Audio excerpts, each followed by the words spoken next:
¿Qué tal? Muy buenos días.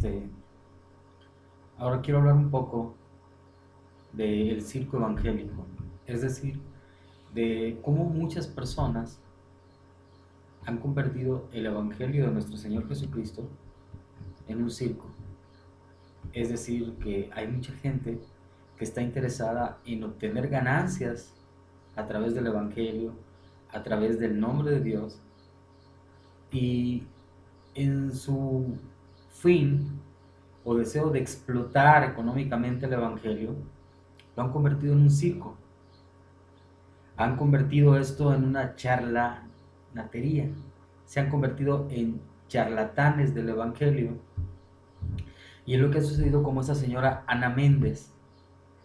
Fui yendo a una librería cristiana, empecé a ver unos ciertos videos y encontré un video que se llamaba Catemaco, de la señora Ana Méndez, y cuando lo veo, vi las peores aberraciones que uno se puede imaginar. Solamente vi a una persona charlatana que lo que le interesa es obtener ganancias con el evangelio, y una serie de doctrinas falsas, de cosas aberrantes y de artes mágicas y de ocultismo y de magia blanca que lo hacen pasar como evangelio. Y me gustaría que lo revisáramos, que lo fuéramos revisando poco a poco para que se dé cuenta de lo que estoy hablando.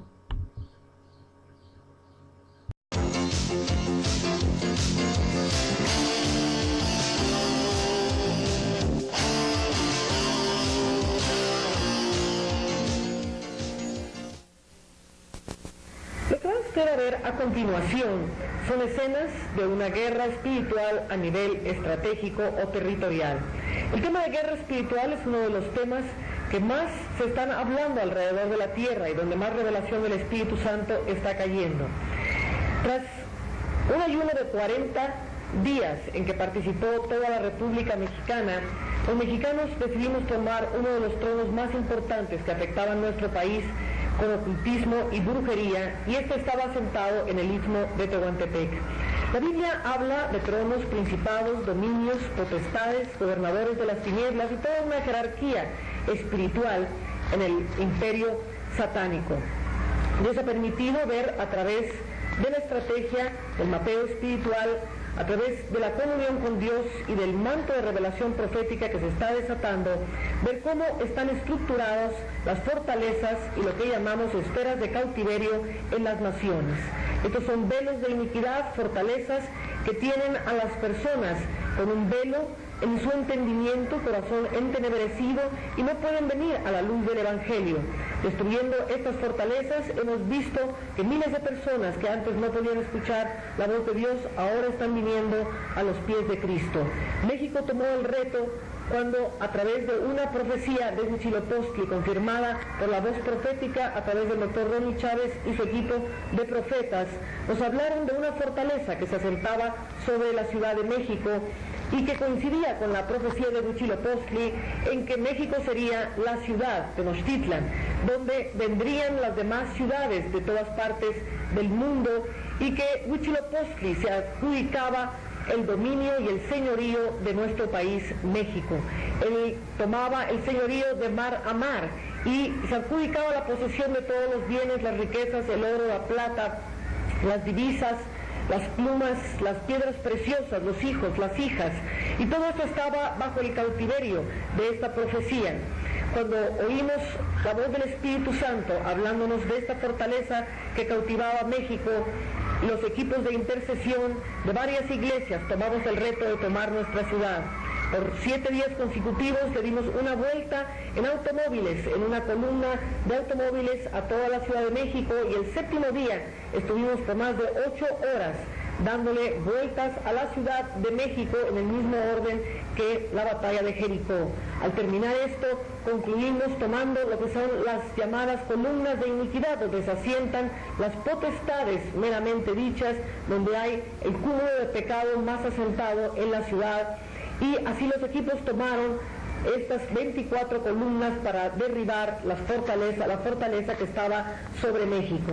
Esto obviamente no es todo lo que se tiene que hacer. De ahí salimos a tomar otros puntos estratégicos, tronos que el diablo tiene asentados sobre nuestro país y que Dios nos ha dado las estrategias a través del estudio, de la investigación, en libros, en documentos y sobre todo en largas horas de oración y de comunión con el Espíritu Santo.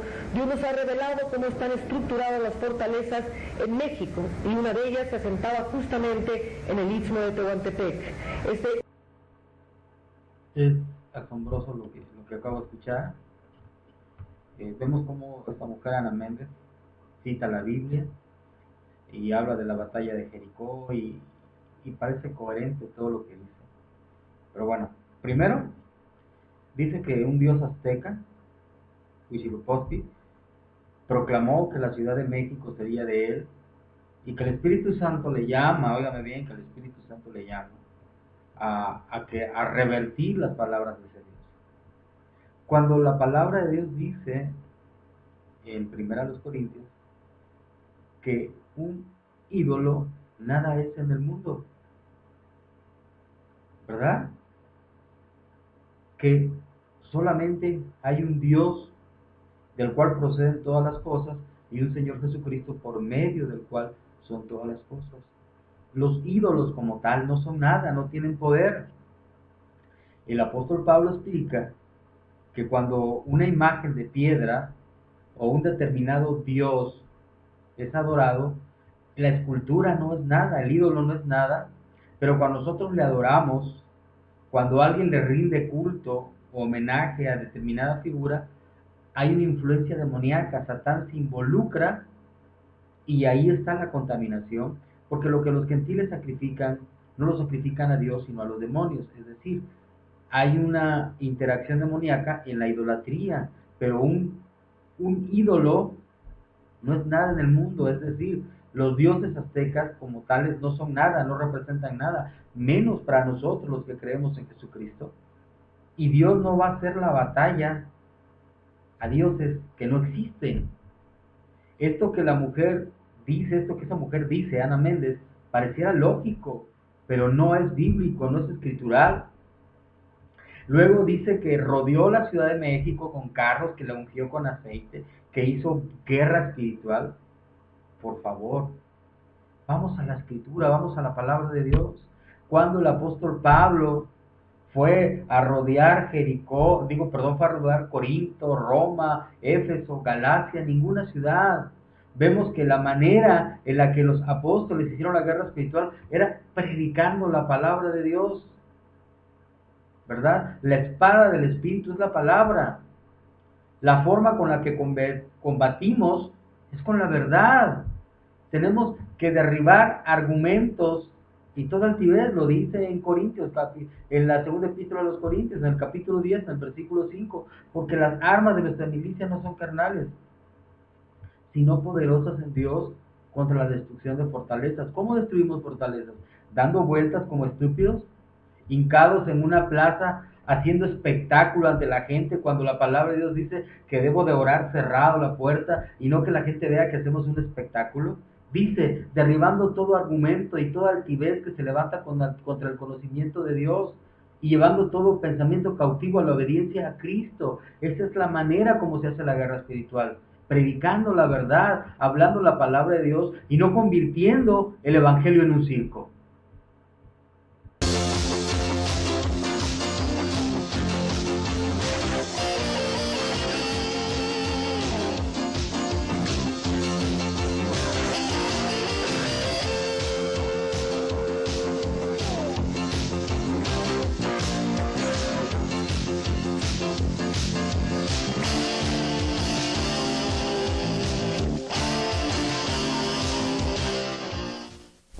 ¿Por qué usar la sal?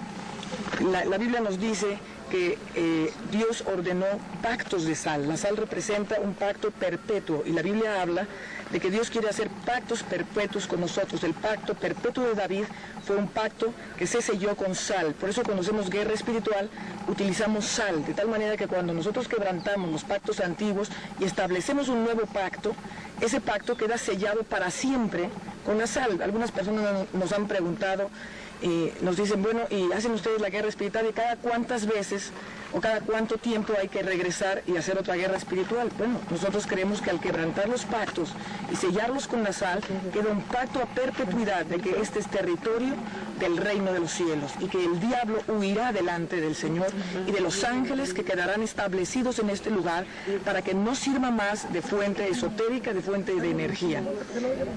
El aceite, por favor. Sí, Génesis 35, creo que es versículo 14, habla de cuando Jacob tiene su experiencia con Dios y consagra el lugar y dice que derrama aceite y derrama vino, hace una libación sobre una piedra también. Y esto lo hace para santificar la tierra y para decretar el territorio para Cristo Jesús. Por eso usamos aceite, por eso usamos vino y por eso usamos también piedras para delimitar el territorio. Esto no tiene nada que ver con la ley, sino que es una instrucción divina que Dios le da a Jacob para delimitar un territorio y consagrarlo al señorío de Jehová. Y creo que es importante señalar que los elementos que estamos usando no tienen la misma connotación que tiene en la magia o en la Iglesia Católica, por ejemplo, en donde el agua es bendita y el aplicar esa agua que ha sido consagrada le da poder al agua. El uso cristiano y el uso bíblico de los elementos es puramente simbólico. De la misma manera como el agua en el bautismo simboliza la sepultura y la resurrección, y es un símbolo, no hay nada especial en el agua en donde nos bautizamos, así tampoco hay nada especial ni en el vino, ni en la sal, ni en el aceite, pero creemos que es un símbolo por cuanto las Escrituras hablan de ello y por cuanto Dios lo ordena.